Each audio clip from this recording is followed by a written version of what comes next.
Hello अस्सलाम वालेकुम, this is समी करीम। आज की वीडियो है कैंडल स्टिक्स पे।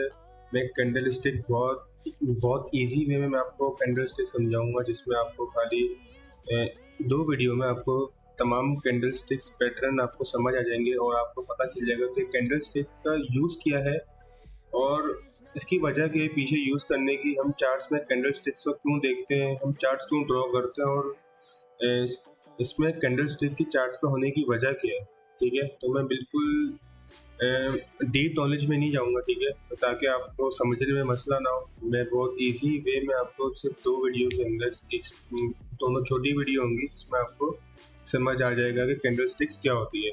तो शुरू करते हैं कि कैंडल स्टिक सिंपल एक डेटा होता है जो हमें प्राइस का एक एक्शन शो कर रहा होता है। जो प्राइस एक्शन कर रहा होता है, जो प्राइस की एक्शन होती है, तो जिस तरह वो ऊपर जाता है नीचे जाता है, तो कैंडल स्टिक्स जो होती है वो प्राइस का डेटा होती है। ठीक है, ये बात यहाँ पे क्लियर हो गई कि कैंडल स्टिक्स डेटा होती है जो प्राइस एक्शन शो करती है। ठीक है, अच्छा, अब कैंडल स्टिक्स में हम सिर्फ चार चीज़ें समझेंगे कि कैंडल स्टिक्स सिर्फ उन चार बुनियादों पे बनती है। ठीक है, तो वो चार बुनियादें क्या है कैंडल स्टिक्स की? एक होती है ओपन प्राइस, दूसरी होती है क्लोज प्राइस, और तीसरी होती है हाई प्राइस, और फोर्थ वन लो प्राइस। अच्छा, अब इनको वो चार्ट्स में देख के हमें समझ आ जाएगा और कि हाई प्राइस, लो प्राइस, ओपन, क्लोज क्या होता है। जब कैंडल जो जो ग्रीन कैंडल होती है, मतलब जिससे प्राइस ऊपर जा रही होती है, वो होती है ग्रीन कैंडल। ठीक है, सिंपल वे में आप कलर भी चेंज कर सकते हो, मगर मैंने सबकी आसानी के लिए ग्रीन कैंडल और रेड कैंडल्स रखी है इस वाली वीडियो में। तो जो ये ग्रीन कैंडल है, जब प्राइस ऊपर जाती है ओपन होके, यहाँ से प्राइस हमेशा, हम सिर्फ इस कैंडल को भी लेते हैं, ये एक कैंडल को हमने लिया हुआ है। ठीक है, इस सिर्फ एक कैंडल पे हम अपनी तवज्जो रखते हैं। ठीक है, इस कैंडल में यहाँ से प्राइस शुरू हुई, यहाँ पे विक है और ये हमारे पास बॉडी है, ये हमारे पास बॉडी और ये हमारे पास विक। अच्छा, अब जहाँ से प्राइस स्टार्ट हुई, जहाँ से जो पिछली कैंडल खत्म हो गई, वहाँ से हमारा जो जो न्यू कैंडल जो शुरू हुई है, जो पिछली खत्म हुई है उसके बाद जो न्यू शुरू हुई है, इसको हम बोलेंगे ओपन। जहाँ ओल्ड कैंडल हमारी क्लोज हुई और जहाँ से न्यू शुरू हुई, इस पॉइंट को यहाँ पे कैंडल आई, हाई बनाया, मगर यहाँ क्लोज नहीं हुई, यहाँ पे कैंडल क्लोज नहीं हुई। ठीक है, यहाँ पे विक कैसे बनी? प्राइस ऊपर गई मगर प्राइस ऊपर क्लोज नहीं हुई। प्राइस कहाँ क्लोज हुई? इस रीजन में प्राइस क्लोज हुई, इसलिए हमारी कैंडल यहाँ बनी। अगर ऊपर क्लोज होती तो यहाँ हमारी बॉडी बनती, मगर यहाँ पे क्लोज नहीं हुई, इस साइड क्लोज हुई है, तो यहाँ पे हमारी विक बन गई और यहाँ पे हमारी कैंडल क्लोज हो गई। ठीक है, अच्छा, अब यहाँ पे कैंडल क्लोज हो गई, तो जब दूसरी कैंडल स्टार्ट हुई तो यहाँ पे कैंडल का क्या हुआ? ओपन। यहाँ पे कैंडल का ओपन शुरू हुआ और प्राइस कहाँ गई? ऊपर की तरफ, और यहाँ पे प्राइस इस साइड पे गई, विक की तरफ गई प्राइस। यहाँ से जब प्राइस ऊपर गई ओपन हो गए, तो प्राइस विक की तरफ गई, मगर यहाँ पे कैंडल क्लोज नहीं हुई। जहाँ पे कैंडल क्लोज होगी वो एरिया हमारा होगा क्लोज। ठीक है, यहाँ प्राइस ओपन हुई, यहाँ पे क्लोज हुई, तो ये इस कैंडल का क्लोज, यहाँ पे ओपन हुई तो यहाँ पे इस कैंडल का क्लोज। इसके बाद हमारी न्यू कैंडल शुरू हुई रेड वाली। अब रेड वाली कैंडल पे आ जाते हैं। रेड वाली कैंडल शुरू हुई ओपन, प्राइस आई, नीचे प्राइस ने विक बनाई, मगर यहाँ पे प्राइस क्लोज नहीं हुई, हल्का सा ऊपर जाके प्राइस इस साइड पे क्लोज हो गई, तो यहाँ पे हमारे पास क्या हो जाएगा? Close, open, close, open, close, और इसका ओपन। मैं यहाँ पे लिख देता हूँ, यहाँ पे हमारे पास हो गया ओपन। अब ये है हमारे पास ओपन, क्लोज, इसको मैं कर लेता हूँ कॉपी पेस्ट। यहाँ पे क्लोज हुआ ग्रीन कैंडल का, तो यहाँ पे ओपन हुआ। प्राइस ऊपर जाती तो यहाँ हमारे पास ग्रीन कैंडल बनती, मगर प्राइस ऊपर नहीं गई, नीचे आई तो रेड कैंडल बनी, मगर ओपन यही रहेगा क्योंकि यहाँ क्लोज हुआ है, तो न्यू कैंडल जहाँ शुरू हुई है वहाँ ओपन कहलाएगा। इसको मैं रिमूव कर देता हूँ। ठीक है, अब सही है, ये भी क्या हुआ ओपन, ये हमारे पास क्या हुआ ओपन,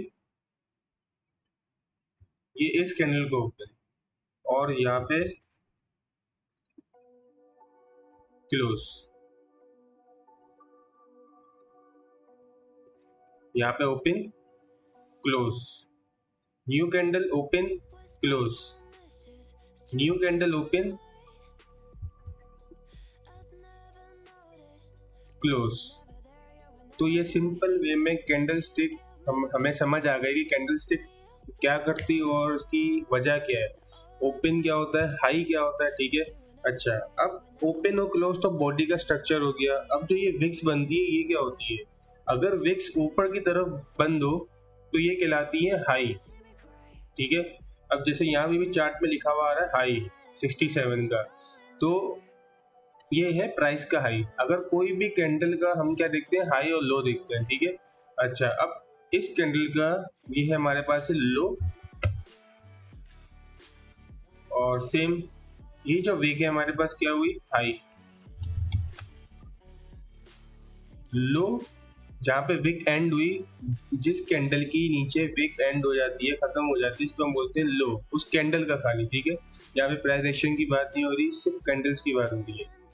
यहाँ पे हमारी विक एंड हो गई तो ये क्या हुआ हाई, ये कैंडल का हाई, ये कैंडल का लो।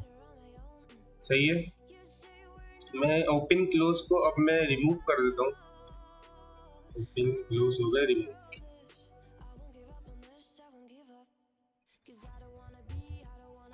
लो, एक ये लो और दूसरा लो, तीसरा लो, ये इस कैंडल का लो, ये वाली कैंडल का लो, और ये रेड कैंडल का लो। सेम हाई, तीनों का हाई कौन सा होगा, ऊपर वाला जो हमारी ऊपर विक होगी। तो मैंने ये इजी वे में आपको बता दिया कि कैंडल स्टिक्स क्या होती है। सिंपल वे में कैंडल स्टिक ये होती है जो 4 चीज़ों पे बनी हुई होती है, और ये प्रीवियस डेटा होता है जो प्राइस एक्शन बनाता है। ठीक है, यहाँ पे candle sticks and, what are bullish candle and bearish candle. जब प्राइस ऊपर जाती है तो बुलिश कैंडल बनती है, जब प्राइस नीचे जाती है तो बेरिश कैंडल बनती है। यहाँ पे सेम लिखा हुआ है, जब प्राइस नीचे जाती है, in simple when price goes down we see a red candle which is bearish and vice versa with bullish candle. अच्छा, तो ये नोट्स भी मैंने बनाए। ठीक है, ये मेरा पीडीएफ है और उसी से मैं आपको बता रहा हूँ कैंडल स्टिक पैटर्न क्या होती है, ताकि न्यूबी को समझ आ जाए इजी वे में। बस ये भी एंड। अब बात करते हैं कैंडल स्टिक्स पैटर्न्स की। तो ये कैंडल स्टिक्स है, ये प्राइस एक्शन के अलावा कैंडल स्टिक्स पैटर्न्स भी मौजूद होते हैं। ठीक है, जिससे हमें और इंडिकेशन मिलती है प्राइस की अच्छे से समझने में। ठीक है, कैंडल स्टिक पैटर्न्स, इसको मैं ज़्यादा आपको कंफ्यूज नहीं करूँगा। ठीक है, 95% टाइम हमें वो जो मैंने कैंडल स्टिक पैटर्न आपको बताया वो आपको चार्ट में मिलेगा। ठीक है, अच्छा, अब बात आती है कि कैंडल स्टिक पैटर्न्स कौन कौन से होते हैं। सबसे जो इम्पोर्टेंट कैंडल स्टिक पैटर्न है वो है डोजी। ये बहुत फेमिलियर पैटर्न है और आपको हर जगह मिलेगा। ठीक है, चार्ट पे। तो सबसे इजी वे में अगर मैं इसको डोजी को मैं एक्सप्लेन कर देता हूँ। ठीक है, तो डोजी होता क्या है, डोजी होता है रिवर्सल पैटर्न। अगर डोजी डाउन में अगर हमें मौजूद हो, ठीक है, डोजी अगर सपोर्ट पे अगर हमें मिलता है, डोजी इस कैंडल को बोलते हैं। अगर डोजी हमें सपोर्ट लेवल पे मिलता है उसका मतलब प्राइस रिवर्सल होने वाली है। डोजी का मेन मतलब यही होता है कि प्राइस रिवर्स हो जाएगी। प्राइस अगर ऊपर जा रही है तो नीचे जाएगी, नीचे जा रही है तो प्राइस ऊपर जाएगी, बस खत्म। तो डोजी ये होता है। अगर डोजी नीचे पाया जाए, ठीक है, अगर डोजी नीचे मिले तो क्या होता है, बुलिश रिवर्सल। क्योंकि अगर सपोर्ट पे मिल रहा है तो यहाँ पे अगर डोजी हमें मिल रहा है तो वो क्या हुआ, बुलिश रिवर्सल। अगर डोजी हमें रेजिस्टेंस से मिल रहा है, ठीक है, ये इस कैंडल का हाई क्या हुआ, रेजिस्टेंस। अगर रेजिस्टेंस पे डोजी मिल रहा है हमें तो प्राइस रिवर्सल, मतलब प्राइस ऊपर है, रिवर्स होके डाउन, सपोर्ट पे डोजी मिला, प्राइस रिवर्स होके डाउन थी अप। बस सिंपल वे में डोजी ये होता है। अगर नीचे सेम मैंने यही बताया डोजी का, ठीक है। नोट्स को देख लेना एक बार, आपको और अच्छे से समझ आ जाएगा, मगर मैंने सिंपल वे में डोजी आपको एक्सप्लेन कर दिया। हैमर क्या होता है? Hammer a candlestick with a small body, इसकी एक स्मॉल बॉडी होती है, लॉन्ग विक होती है, below the body little to no wick, ठीक है। इस तरह का होता है हैमर। मैं आपको पहले नोट्स में दिखा दूं, इस तरह का। अगर नीचे फाउंड होता है तो, और ये नीचे और ऊपर दोनों तरफ फाउंड होता है, मगर हैमर दो तरह के होते हैं, एक होता है इन्वर्टेड हैमर और दूसरा होता है हैंगिंग मैन जैसा, ठीक है। मगर दोनों अलग अलग है। मैं आपको बताऊंगा कि हैमर किस तरह का होता है और हमें कहाँ मिलता है, ठीक है। हैमर तकरीबन मिलता है हमें नीचे की साइड, ठीक है। तो अब जैसे कि इसको मैं वापस क्लियर करूँ, ये हमारे पास सपोर्ट है। अब ये कैंडल है, हैमर की कैरेक्टरिस्टिक ये है कि उसकी ऊपर की जो साइड की जो बॉडी होती है वो सिर्फ बॉडी होती है, ठीक है। उसमें विक नहीं होती ऊपर की साइड, मगर नीचे विक बनी होती है। ये हैमर की तरह ही दिखता है। ऊपर अगर विक होती भी है तो बहुत छोटी होती है, इसकी तरह सिर्फ एक छोटी सी विक है। यहाँ पे हमारे पास स्मॉल विक है, मगर नीचे बड़ी विक है, और उसकी बॉडी भी सेम है विक की हाइट जितनी। तो अगर ये नीचे में फाउंड हो जाए तो वहां से मतलब है बुलिश रिवर्सल, प्राइस रिवर्स होगी। तो यहाँ पे हमें डोजी मिला, बुलिश हैमर मिला, प्राइस रिवर्सल। यहाँ पे कैंडल बुलिश हो या बेरिश हो तो सिंपल वे में प्राइस रिवर्सल ही कहलाता है, ठीक है। अगर रेड कैंडल भी होगी हैमर पे, यहाँ पे अगर रेड कैंडल भी बनती है हैमर तो वो भी बुलिश रिवर्सल, जैसे कि डोजी है, जिसमें डोजी में हम रेड और ग्रीन नहीं देखेंगे, मतलब डाउन और अप की कैंडल नहीं देखेंगे। ग्रीन और रेड कैंडल यहाँ पे नहीं देखेंगे, हम स्ट्रक्चर देखेंगे। भले रेड है, दोनों रेड है अगर, तो उसमें कुछ मसले की बात नहीं है। सपोर्ट पे अगर हमें हैमर और डोजी भले रेड मिल रहे हैं तो ये बुलिश रिवर्सल ही है, ठीक है। सिंपल वे में मैं आपको बहुत इजी करके बता रहा हूँ। इन्वर्टेड हैमर, इन्वर्ट हैमर इसका उल्टा, विक ऊपर होगी, बॉडी नीचे की तरफ होगी, सिंपल लाइक दिस।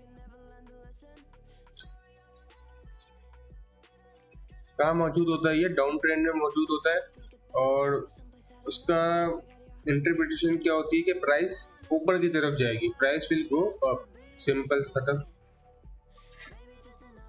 ये हमारे पास हो गया इन्वर्टेड हैमर। इन्वर्टेड हैमर को सिंपल वे में याद रखना है तो ये हैमर का उल्टा होता है। हैमर को उल्टा कर दो, सेम चीज है। ये नीचे फाउंड होता है, ये भी नीचे फाउंड, ये भी नीचे हमें मिलता है। हैमर सपोर्ट जोन पे हैमर हमें मिलता है, और इन्वर्टेड हैमर भी हमें सपोर्ट जोन में मिलता है, बट ये इन्वर्ट होता है हैमर का, बस दोनों की प्राइस रिवर्स होती है। हैंगिंग मैन पे आ जाते हैं। हैंगिंग मैन क्या होता है? ये होता है हैमर का, ये बेसिकली ये हैमर की तरह ही होता है, मगर ये ऊपर की तरफ फाउंड होता है। जैसे कि मैंने बताया था कि यहाँ पे हमें हैमर मिल रहा है नीचे की साइड, ठीक है। अब यहाँ पे जो हैंगिंग मैन है ये हैमर की तरह ही होगा, मगर ये हमें मिलेगा ऊपर की साइड।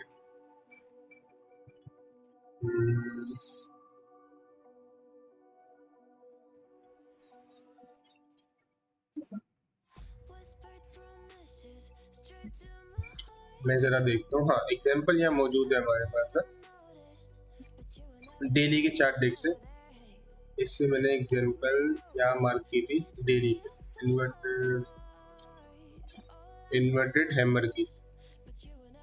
ये अच्छा, तो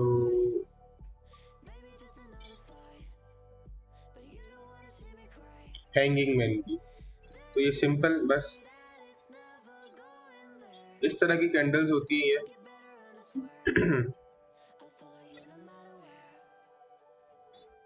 ये हमारे पास है कौन सा? Hanging man. ये हमारे पास जो कैंडल है इसको क्या बोलते हैं हम? Hanging man. अच्छा, तो ये हैमर जैसी होती, ठीक है। मैंने अपने आसानी के लिए इसको हैमर ही मैं बोलता हूँ, ठीक है। इसको मैंने हैंगिंग मैन से याद ही नहीं रखा, ताकि अभी भी मुझे नाम लेने में इसकी मुश्किल हो रही थी, क्योंकि मैंने इसका नाम हैंगिंग मैन से याद ही नहीं रखा, क्योंकि मुझे सिंपल नेम है, मुझे नाम से कोई मतलब नहीं है, मुझे मतलब है चार्ट से। अब मुझे ये कैंडल का नाम याद नहीं हो रहा था, इसको मैंने अपने लिए क्या रखा, मैंने बताने के लिए भले ये हैंगिंग मैन रखा हुआ है, मगर मुझे देख के याद आया। इसकी वजह क्या थी कि मैं आपको गलत नाम नहीं बताऊँ इसका, मगर मैंने अपनी आसानी के लिए मैं इसको हैमर ही बोलता हूँ। और हैमर मैंने इसको इजी कैसे रखा हुआ है, अगर हैमर नीचे फाउंड हो प्राइस ऊपर जाती है, हैंगर अगर ऊपर फाउंड हो, सॉरी, हैमर अगर नीचे फाउंड हो तो प्राइस ऊपर जाती है, ठीक है, मैंने बिल्कुल सही बोला। हैमर अगर ऊपर फाउंड हो तो प्राइस नीचे जाती है, सिंपल। ये सेम कैंडल है हैमर जैसी, मगर इसका नाम क्या है, हैंगिंग मैन। तो मैंने अपनी आसानी के लिए मैंने इसका नाम हैमर ही रखा हुआ, ठीक है। हैमर अगर नीचे हमें मालूम हो, अगर हमें दिखे हैमर अगर नीचे मिले तो सपोर्ट जोन पे प्राइस रिवर्स हो जाएगी, ऊपर जाएगी। अगर हैमर ऊपर की तरफ मिले प्राइस डाउन जाएगी, सिंपल। इसको आप पहले हैंगिंग मैन से याद नहीं करना, ठीक है। अच्छा, अब आ जाते हैं, मेरे ख्याल से बस इसको एंड करते हैं। इंशाल्लाह फिर दूसरी वीडियो में मैं ये हाफ पीडीएफ भी खत्म कर दूंगा, बिल्कुल इजी वे में कैंडलस्टिक पैटर्न्स। इंशाल्लाह फिर चार्ट पैटर्न्स पे आएंगे। तो बस ये वीडियो एंड करते हैं। सबको अल्लाह हाफिज़।